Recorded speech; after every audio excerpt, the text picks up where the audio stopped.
siguraduhin ninyo na huwag kayong pupunta na mag-isa.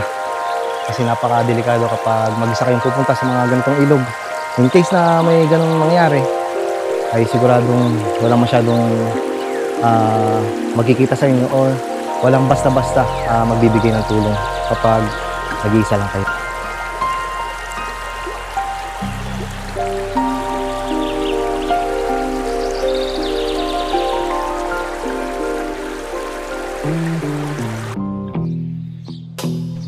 Gandang spot ito. May maliit na konting patag. May mga kambing na nanginginain ng damo. Sa pating ito, napaka-presko at daman-dama yung dampi ng hangin. Kahit na gantong mainit na yung panahon, ay may nakikita pa naman na lugar na maliwala. Kailangan natin mag-ikot-ikot, hanap na magagandang spot. Kung kayo ay naiinitan na sa bahay, mas mainam pa yun kaysa magbukas tayo ng aircon or magbukas ng ating mga electric fan at masyadong makonsumo yun sa kuryente. At alam nyo naman na lahat ng mga bagay ngayon ay nagmamahalan na. Kaya kailangan makaisip tayo ng mga ganitong pwedeng gawin, mga alternatibong paraan para makapagpapresko tayo. Dahan lang. Hirap talaga pag vlogger. Misap ko na yung pagre-record mga part habang pababa.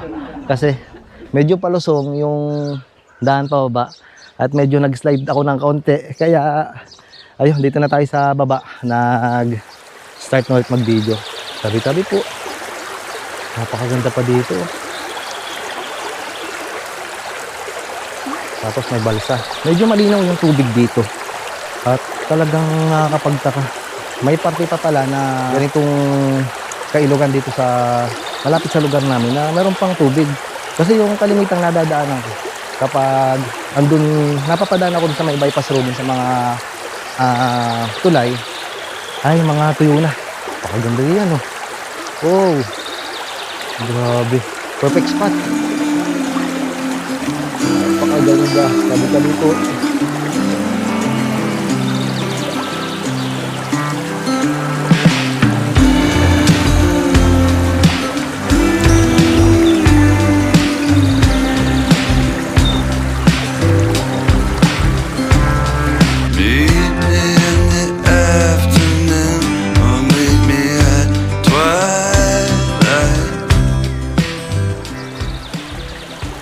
Grabing maka-nature vibes.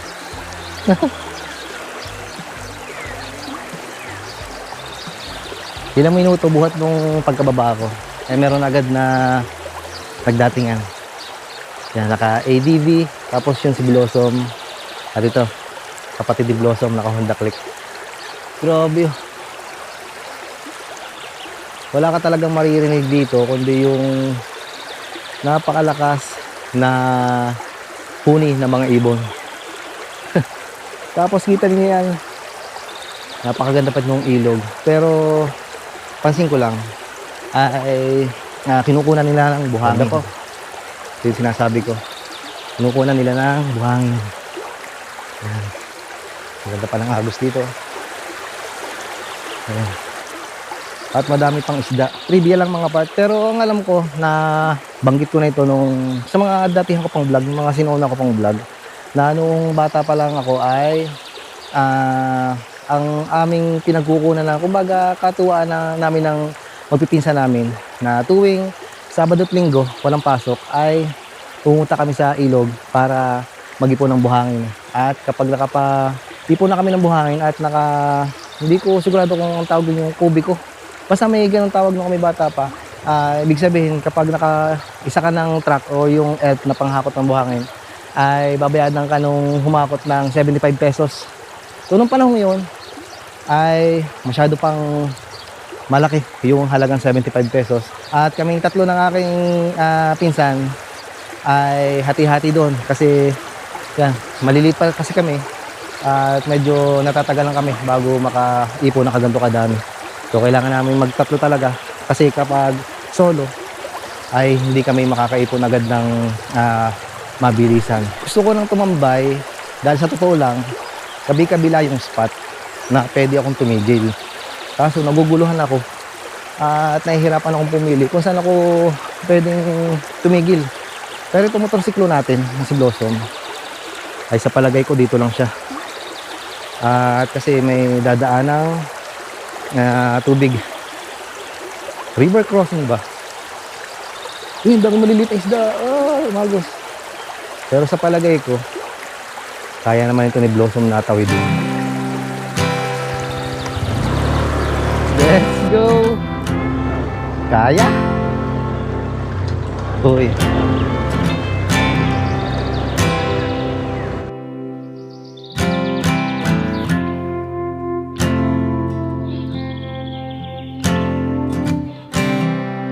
And when you go, I will fall back apart.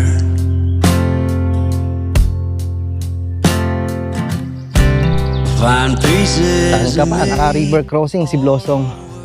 So check natin tong spot. Medyo mababaw lang dito, pero ang kagandahan yan, umaagos. Yan, ang ganda. Doon sa parting yun, malinis. Aba, pwede yung paglagyan ng mga tento. Sayang lang at medyo mababaw ng tubig, pero silipin lang natin. When our good intentions only got in the way.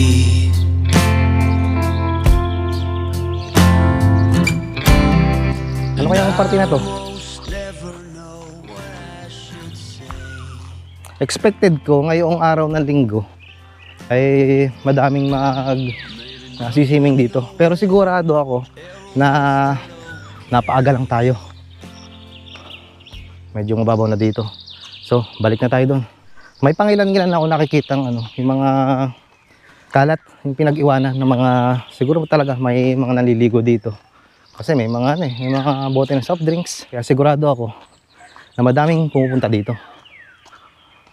Naririnig yung mga part. Napakaganda talaga ng huni ng mga ibon. Lagi ko lang nga pala mga part na paalala, sa tuwing kayo ay pupunta sa ilog, ay siguraduhin nyo na alam ninyo yung pinanggagalingan ng agos. So kagaya nito, yung pasilangan ang pinagmumulan ng agos.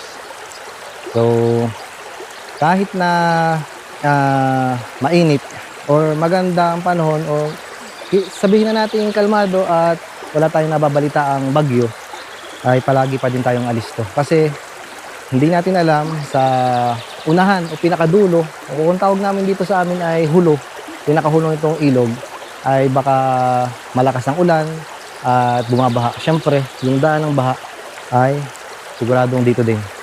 Siguraduhin ninyo na huwag kayong pupunta na mag-isa. Kasi napaka-delikado kapag mag-isa kayong pupunta sa mga ganitong ilog. In case na may ganun mangyari, ay siguradong walang masyadong magkikita sa inyo or walang basta-basta magbibigay ng tulong kapag nag-iisa lang kayo.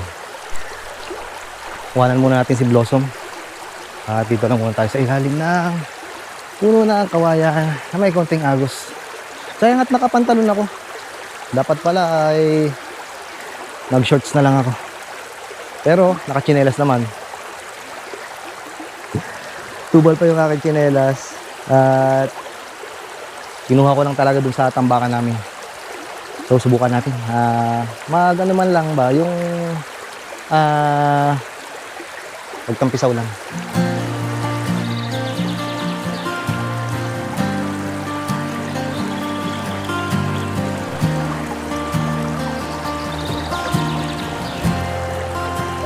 Dagat na bughaw, alon ay sumabay, ilog na malinaw, pahinga ng buhay. Bundok na mataas, tanawin ay ginto.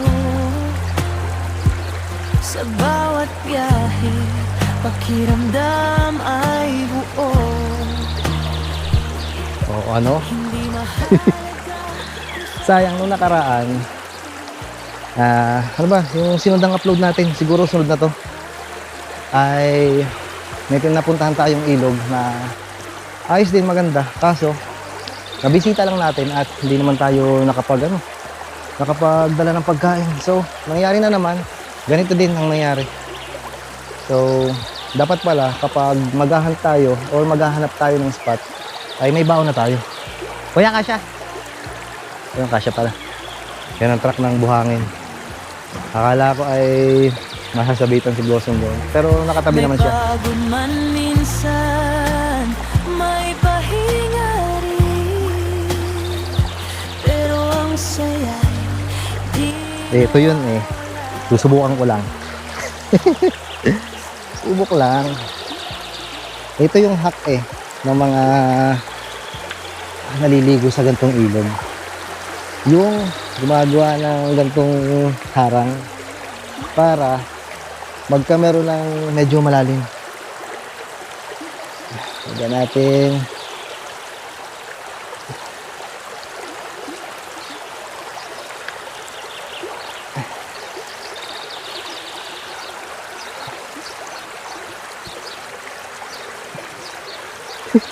Oop!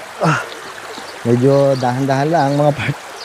Baka makita niyo ito at gawin din ninyo ay mag-ingat kayo at medyo matatalas yung bato.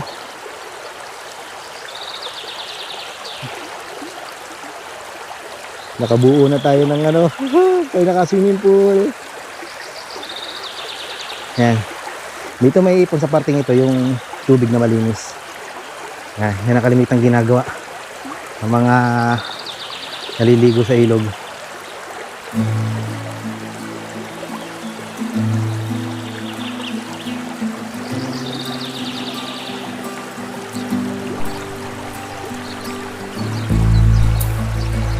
Ito pang isa, pang tanggal init kapag nandito kayo sa ilog.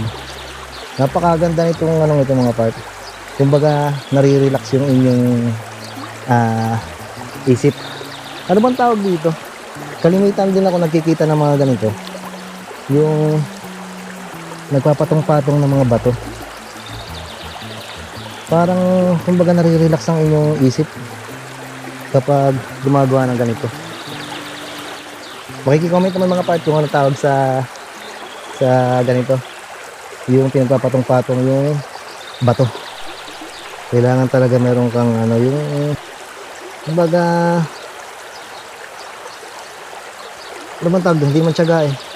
Kumbaga pagtitimpi o basta ano bang tawag? Kailangan hindi ka may inip.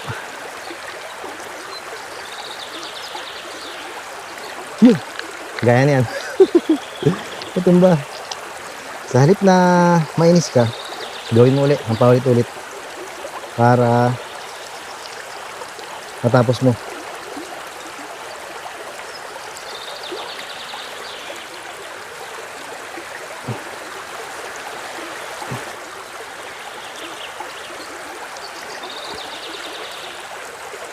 Ayun.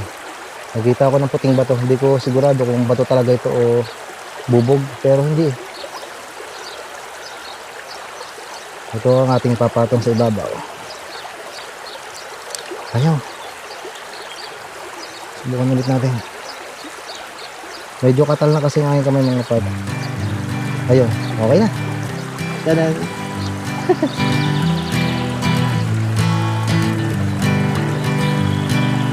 Dahil lang ulit dito sa una nating nakitang spot. Oh, sarap talaga sa paan ng tubig. Napakalamig. Use for it all.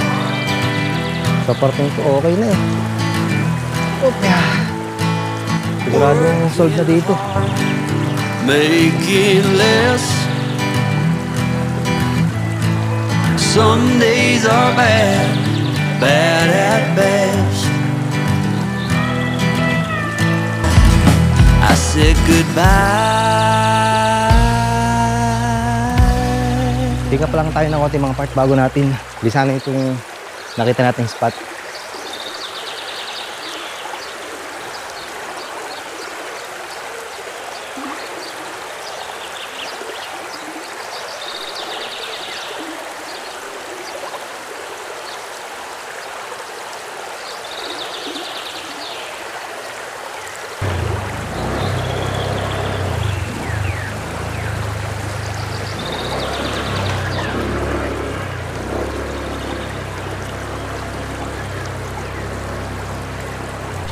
Ang dami mo nagpipiknik ano ho. Kaya ano lang. Makikisyosolaan. Mahal po ngayon. Apat na ho. Pagka ho, mga isang elf lang. Yung maliit lang po. Yung normal. Break time.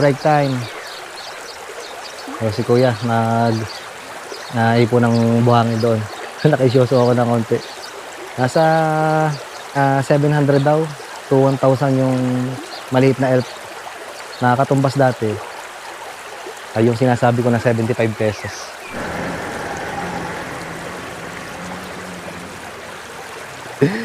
Pinaghintay ko si kuya.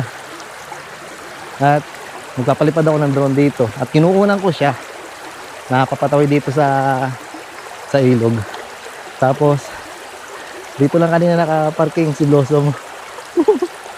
Tapos nasa itaas yung ating drone. Hop. Ganda dito. Grabe.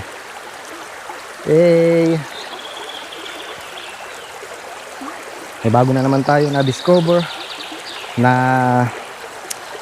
kumbaga pwede nating tambayan, pwede nating paliguan. At yun, kanina nakuna ng ating drone yung mga nagdatingan na ang dami na barkadahan.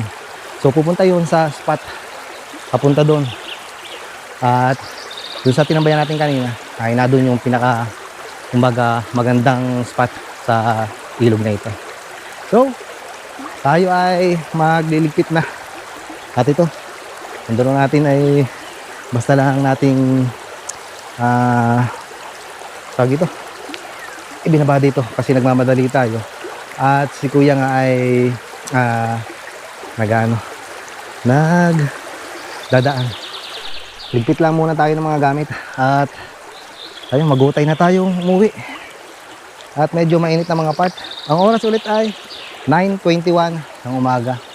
At medyo nakapahinga na tayo dito, nakatambay. At medyo natagalan din tayo At na-enjoy naman natin. Yun ang pinakamahalaga dyan. Yung na-enjoy natin yung mga napupuntahan natin. So hindi nga lang tayo ulit nakapagdala ng pagkain, sayang. Dapat pala sa pag-nature natin or pag-adventure ay palagi tayong handa. Padalawang beses na to yung sinundan nating vlog, ganun din.